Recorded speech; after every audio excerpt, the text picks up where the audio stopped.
Assalamualaikum guys, balik lagi with an Aras family.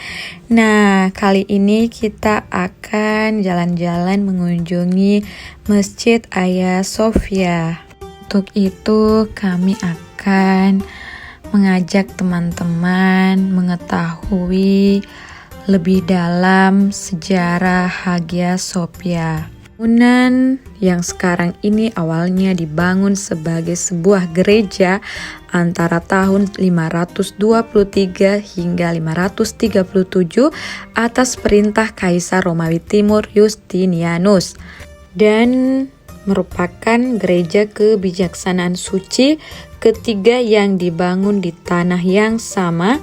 Dua bangunan sebelumnya telah hancur karena kerusuhan. Bangunan ini didesain oleh ahli ukur Yunani Isidor dan Anthemius. Pada 1453, Konstantinopel ditaklukkan oleh Utsmani di bawah kepemimpinan Sultan Mehmed II yang kemudian memerintahkan pengubahan gereja utama Kristen Ortodoks menjadi masjid, lalu dikenal sebagai Hagia Sophia dalam ejaan Turki. Adapun spesifikasi dari Masjid Hagia Sophia, panjang 82 meter, lebar 73 meter, tinggi 55 meter. Konstruksi pertama kali pada tahun 532 Masehi, tanggal selesai 537 atau sekitar 1484 tahun yang lalu. Arsitektur adalah Isidor dari Miletus, Anthemius dari Tralles. Adapun tipe bangunan ini awalnya menjadi gereja kekaisaran pada tahun 537 hingga 1054. Kemudian oleh Katedral Ortodoks Yunani pada tahun 1054 hingga 1204 dan diambil alih oleh Katedral Katolik Roma pada tahun 1204 hingga 1261 dan kemudian diambil alih lagi oleh Katedral Ortodoks Yunani pada tahun 1261 hingga 1453. Pada pemerintahan Utsmani dirubah menjadi masjid pada tahun 1453 hingga 1931 dan kembali menjadi museum 1935 hingga 2020, lalu menjadi masjid lagi pada tahun 2020 hingga saat ini. Setelah Hagia Sophia berubah menjadi masjid, di lokasi ini terdapat dua masjid. Apakah pada saat azan tiba masjid ini akan azan bersamaan? Ya, disinilah keunikan terdapat pada kedua masjid ini. Uniknya, pada saat azan tiba kedua masjid ini tidak azan bersamaan, tetapi saling menjawab satu sama lain atau bergantian saat azan. Nah, kalian bisa menyaksikan sendiri bagaimana ketika azan di Hagia Sophia dan di Masjid Sultan Ahmed atau Blue Mosque.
Begitulah bunyi azan di kedua masjid ini, Masjid Sultan Ahmed dan Masjid Hagia Sophia.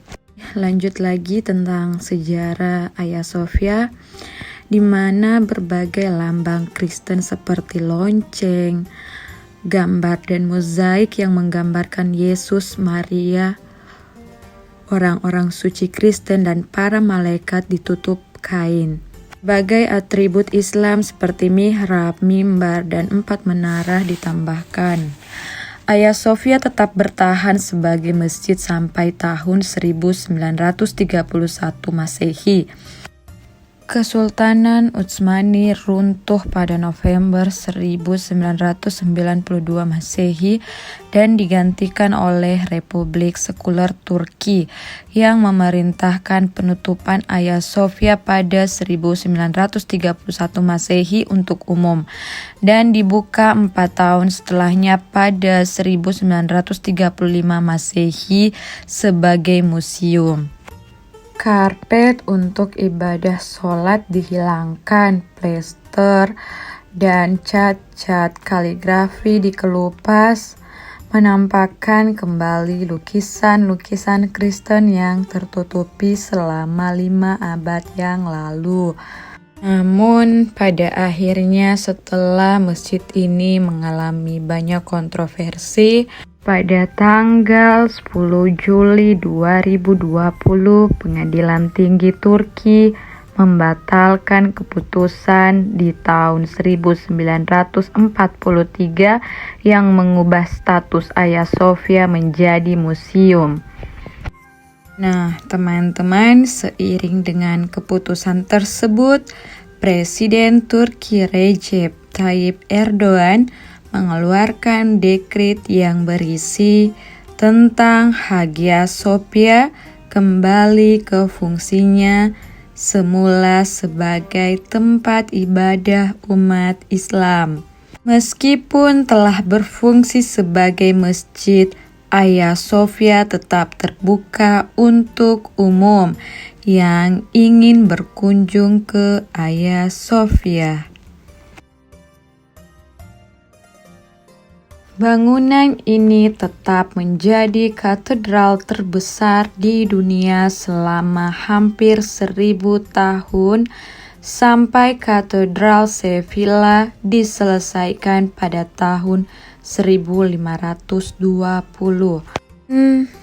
Dari pengubahan awal bangunan ini menjadi masjid sampai dengan pembangunan Masjid Sultan Ahmed atau dikenal dengan Blue Mosque pada 1616, Hagia Sophia merupakan masjid utama di Istanbul.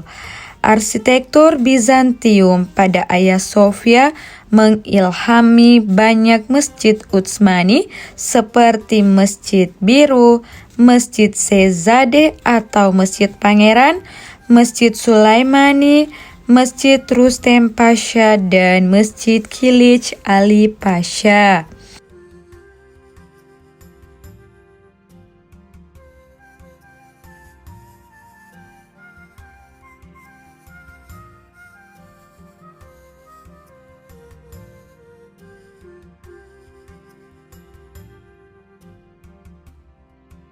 Teman-teman bisa menyaksikan sekali lagi beberapa gambar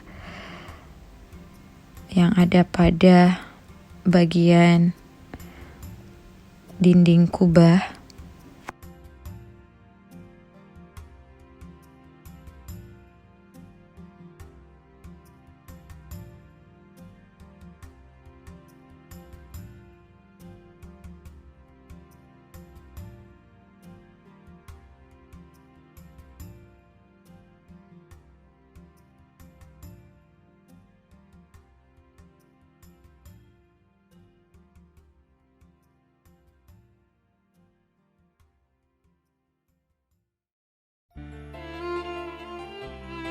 Oke, teman-teman juga dapat menyaksikan gambar dari Yesus dan gambar Maria yang ditutup kain putih.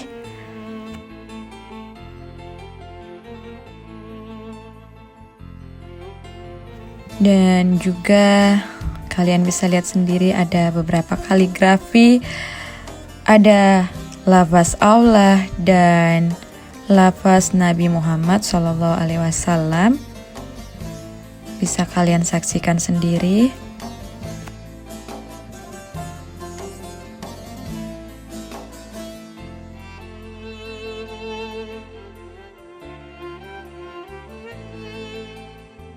Oke, kalian bisa lihat lagi masih ada bekas-bekas lukisan dari Kekaisaran Ortodoks. Baiklah teman-teman, saya kira cukup sekian sejarah tentang Hagia Sophia.